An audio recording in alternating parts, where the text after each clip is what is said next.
Àwọn ọ̀dọ́ dáná sun àfúrásì mẹ́ta tí wọ́n ṣekú pa kábíyèsí nípínlẹ̀ Plateau.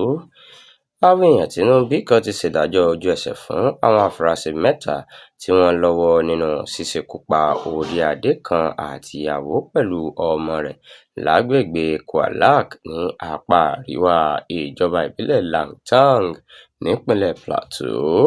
Kábíyèsí aláyélúwà ọ̀hún ni wọ́n pa ní Ọjọ́bọ̀ Tọ́sídẹ̀ẹ́ ọ̀sẹ̀ yìí nígbà tí wọ́n ya bo ilé rẹ̀ tí wọ́n sì tún gbé ọ̀kadà alùpùpù àti ẹ̀rọ ìbánisọ̀rọ̀ rẹ̀ sálọ. Àwọn èèyàn agbègbè náà tí wọ́n jẹ́ kí ìròyìn di mímọ̀ fáwọn oníròyìn lọ́jọ́ Àbámẹ́ta Sátidé nílùú Jos sọ pé ìṣẹ̀lẹ̀ náà ti sọ àwọn èèyàn agbègbè náà sínú hílàhílo báyìí. Gẹ́gẹ́ bí wọ́n ṣe sọ, ọwọ́ ba àwọn afurasí ọ̀hún lọ́jọ́ Ẹtì Fúráìdèé ọ̀sẹ̀ yìí nígbà tí wọ́n ń gbìyànjú láti ta ọ̀kadà alùpùpù náà, tí wọ́n sì fẹnu ara wọn jẹ́wọ́ ìwà búburú tí wọ́n hù ọ̀hún.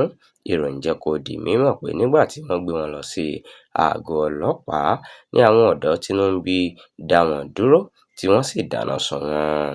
Ará abúlé kan tó bá oníròyìn sọ̀rọ̀, Moses Yakubu, ní lẹ́yìn tí wọ́n gbé ọ̀kadà alùpùpù fún kábíyèsí ọ̀hún ní àwọn kan tọpasẹ̀ rẹ̀ dé ilé rẹ̀ tí wọ́n sì yìnbọn fún un. Gbogbo ìgbìyànjú láti bá agbẹnusọ fún iléeṣẹ́ ọlọ́pàá ìpínlẹ̀ náà, Alábò Alfred, sọ̀rọ̀ lásìkò tá à ń kó ìròyìn jọ ló já sí pàbó.